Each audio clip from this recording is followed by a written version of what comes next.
are evaluating limits analytically, you're trying direct evaluation. So that's really all these top ones. You always try direct evaluation first, unless it's a piecewise. Don't do that. Piecewise are their own beast. But a basic function, always try direct evaluation first. So if you plug in 3, you're going to get the square root of 9, which is 3, over 5. Done. If we got a value, then that's a limit as well. Because it kind of indicates that it's continuous there as well. Because if the function value exists, then that means there's no asymptote there, or there's no jump or hole there. Did something just flash? What was that?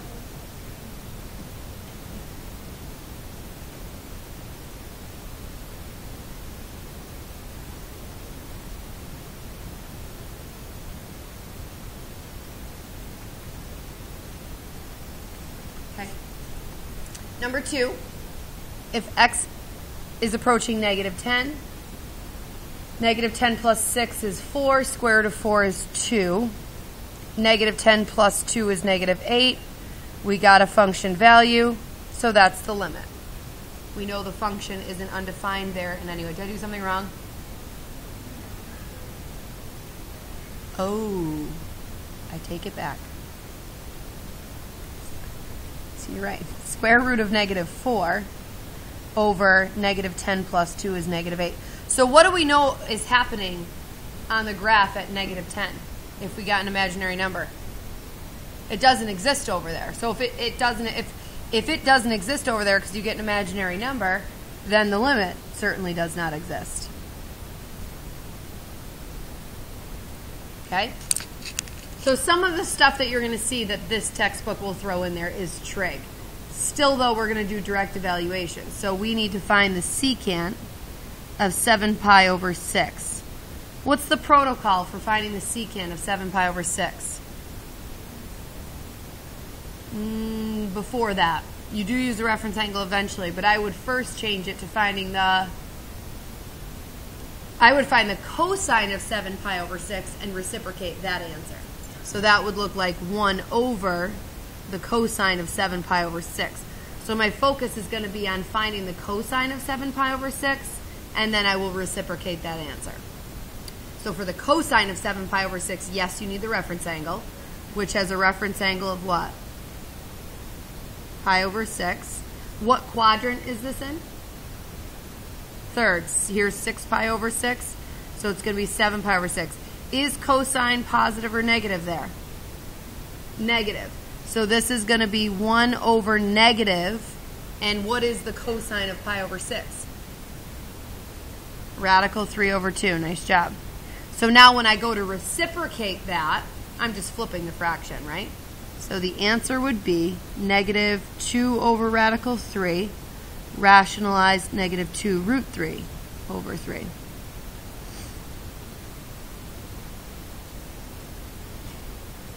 Good? Number 4, direct eval. Plug in 1. You're going to get the natural log of 1 over e to the 1. Now, 1 over e to the 1 can be rewritten as e to what power? A fraction with an exponent in the denominator. If I want to move that to the numerator, the exponent is going to become -1. And the reason I do that is so that the natural log and e just cancel, and the answer is -1. So directly evaluating with stuff that's just a little bit tougher than what the PreCalc book limited it to.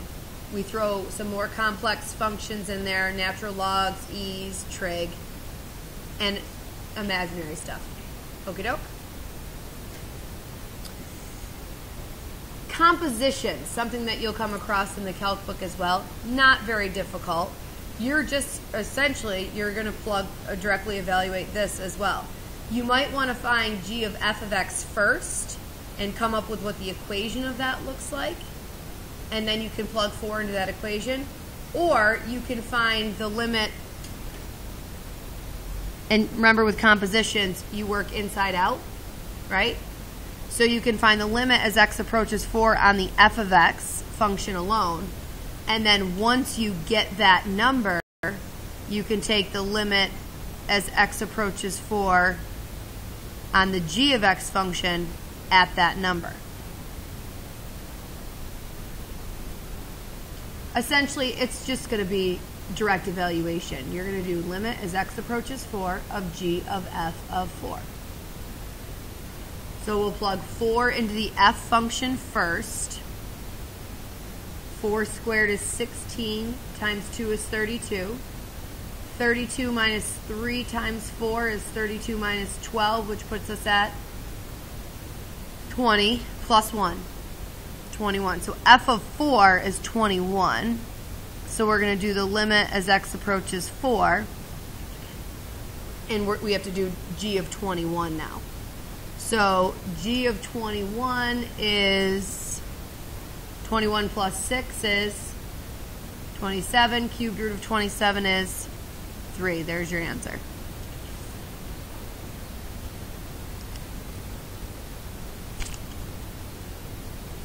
Good?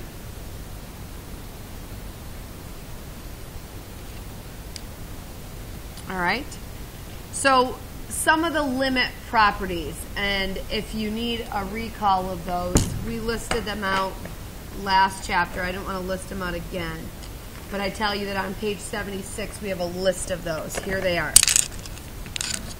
And I could pull out the old notes that has them as well. But when you're taking the limit of a constant function, that is your answer. So if your constant function was 6, then that would just be 6. If you're taking the limit of a linear function that's just x, when you plug in c, you're just going to get c. Pretty straightforward. And then this is just really showing direct evaluation.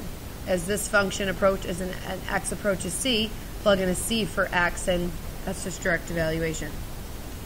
Here are some other property limits down below. If you are looking for the limit of a function that has a multiplier in front of it first, you actually can pull that multiplier out in front and just find the limit of the function by itself, get that L answer, and then put the multiplier in front of it. Okie doke. If you're adding or subtracting two functions, you can take the limit of this function, which is L, and then the limit separately of this function, which is K, and then just add them together or subtract them. Okay, you can find the two limits separately. It kind of, you could perceive it as distribution, even though you're not technically multiplying through a number. With multiplication, you can find the limit of each one separately and multiply their limit answers together to get your limit of the overall. Same thing with division, except for just the limit of your denominator cannot equal 0. So as long as the limit of that denominator does not equal 0, you're okay. And then if your function is being raised to a power, you can just take the limit of the function, and then whatever your answer is, raise that answer to the power, and that will be the same. So if you need that, page 76. But the idea here is, if we're looking for the limit as x approaches 3 on the cubed root of f of x, our property tells us we can take the limit as x approaches c on f of x first, and then take the cubed root of that answer. And that's definitely the order in which we're going to do it, because we know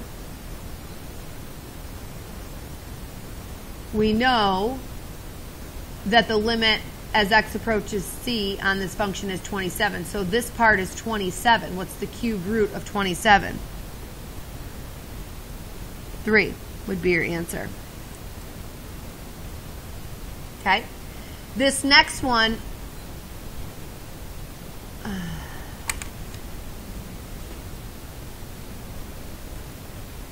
it just went off long enough to turn off my projector, but it looks like it's still recording. So this is fun. All these people that missed class today are going to get to experience a power outage. But the computer's still kicking, so At least my video hasn't stopped. So on this next one, I'm just going to pretend like this isn't happening. That divided by 18 is like a scalar multiplier. It's like a 1/18th being in front of the f of x, right? So, I don't know if that's working. So rewrite it with the 1/18th way out in front, and then write the limit as x approaches c of just f of x.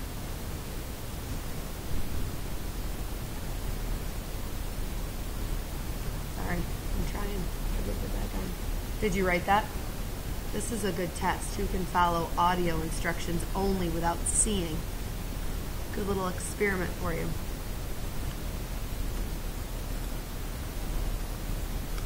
Okay. So now you can see it.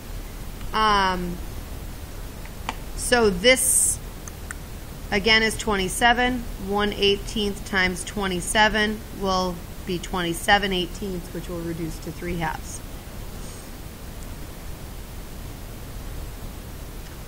The property in C is to take the limit as x approaches c on your function first, and then square your answer.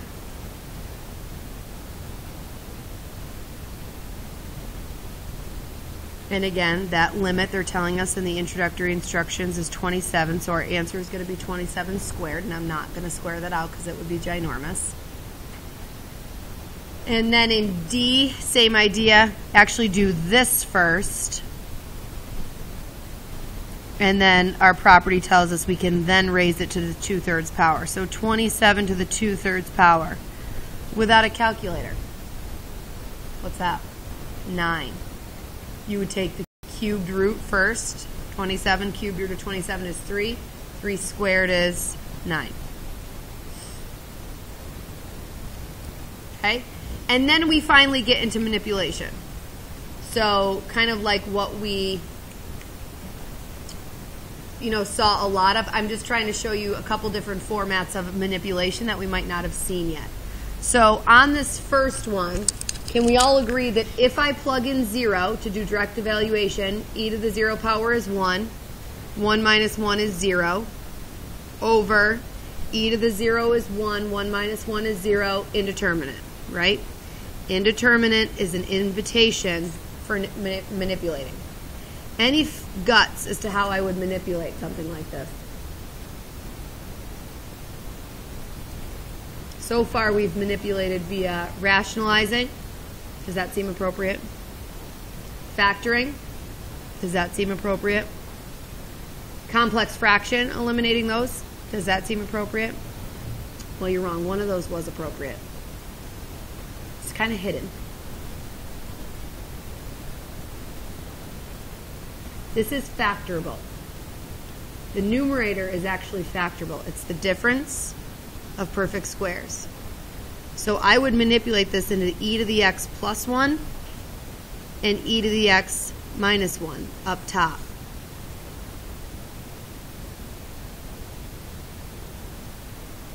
So can we all agree that e to the x times e to the x, when we multiply common bases, we're supposed to add the exponents, and x plus x is 2x. So a little tricky if you've never seen an example like that before. So I wanted to expose you to that. Your denominator is e to the x minus 1.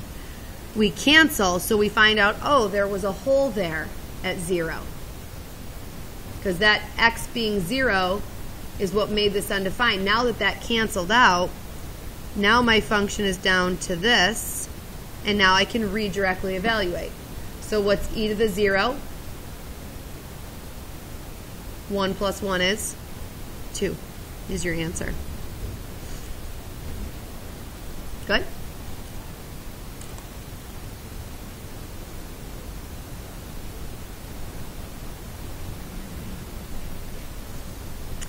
Number 2, we have definitely done stuff like this. It's just the way it's written in this textbook is different.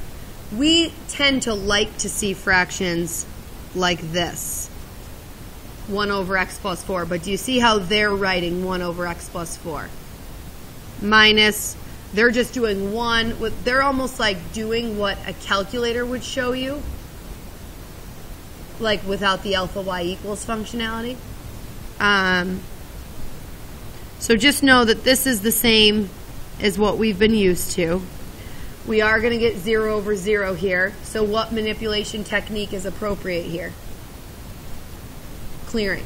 So my least common denominator of these two minis is x plus 4 times 4. I'll put the 4 first. 4 times x plus 4 up top, and 4 times x plus 4 on the bottom. I will say on the, whether it's rationalizing or clearing complex fractions, on the test, and I'm sorry you haven't gotten those back yet. I'm still waiting for a couple people to take it. But what I noticed is that people, and I think it was rationalizing on the test, but people knew what to rationalize by and they wrote it twice, but they never carried it through with the denominator. They only really multiplied it by the numerator, and they just left the denominator x instead of carrying it all with the denominator. And so they, of course, eventually got confused because it wasn't canceling properly. So make sure you carry that with the problem. So when I distribute this stuff to the numerator, on the first distribution, the x plus 4 is going to cancel, leaving just 4. On the second distribution, the 4 is going to cancel, leaving just the minus x plus 4. And this also happened on the test. It was subtracting a binomial. And what did people forget? They forgot to distribute the negative. So if you're subtracting a binomial, keep it in parentheses for a second, or distribute it right away if you're comfortable with that. So now that distributes, and this becomes 4 minus x minus 4. So your 4's cancel, and it's just negative x over x 4 x plus 4. Your x's cancel, and you get negative 1 over 4 x plus 4. So that's what it manipulates down to. Now replug in 0. Okie doke. Plug in 0 now. You're going to get negative 1 over 4 times 0 plus 4. 0 plus 4 is 4. 4 times 4 is 16. Negative 1/16.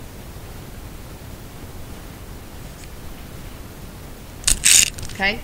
So not really a new concept there, just a new presentation of what that would look like. This is a new notation as well.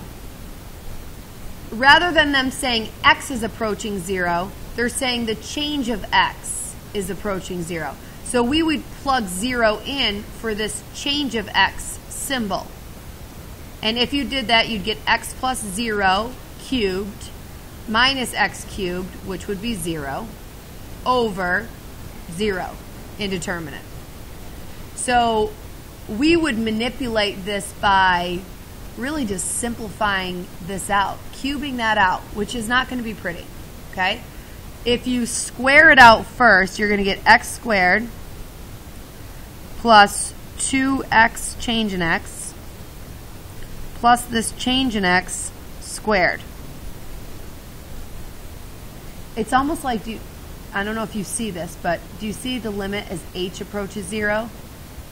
X plus h cubed minus x cubed all over h. They're just calling h the change in x, which is really what h was when we did derivatives. Now, at this point in this textbook, you're not supposed to know anything about derivatives in their mind. So they're not gonna, but that's why they put that there, because this very much does mimic that f of x plus h minus f of x all over h. They're just calling h really more accurately what it is. It's the change in the x. So that's just that part squared. It's got to be multiplied by another x plus change in x. Then there's the minus x cubed all over change in x. So now I'm going to do this distribution, which is a lot, x cubed plus x squared change in x. Next one, 2x squared change in x, and then 2x change in x squared.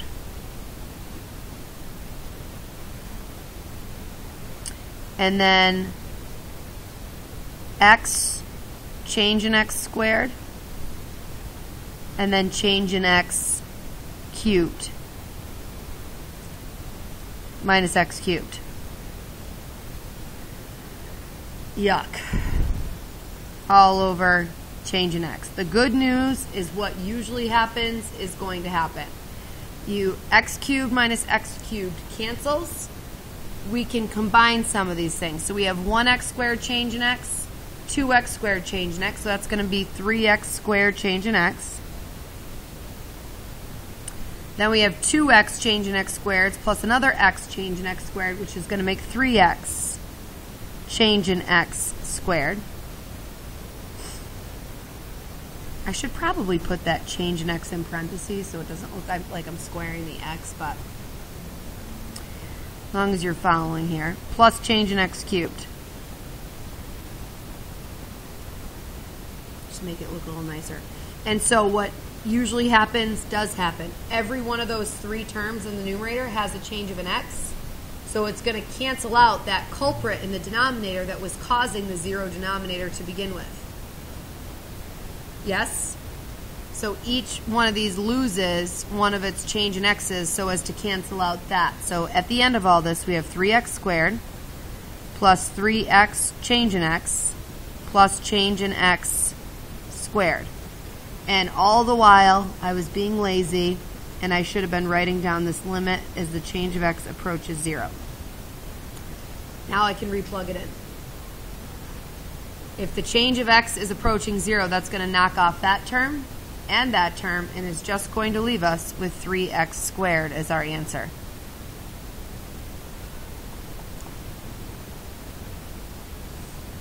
Okie doke. Okay. I didn't want to write the problem out, but I like this kind of activity. In this number 68 in the book, the work is wrong. Take a minute, try to find the mistake.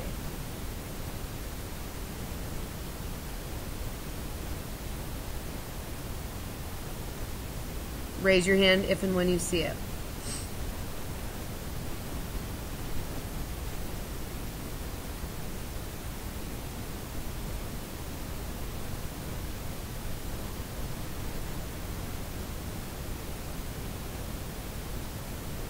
Sarah.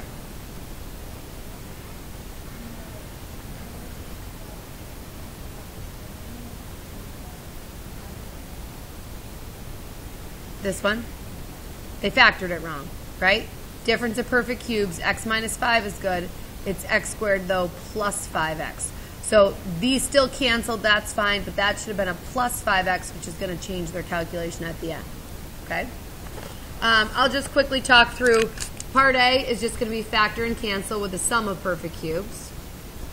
Part B is a jump function. Remember our parent graph that we did the other day? This is a function that is -1 over here and +1 over here. So what's the limit as you approach 0? Does not exist. So if you got to recognize that jump function that we learned the other day, and then limit as I approach 2 on a piecewise. 2 from the left has a limit of 3. 2 from the right has a limit of 0. They do not match, so the limit does not exist. Okie doke. All right, so there's your homework.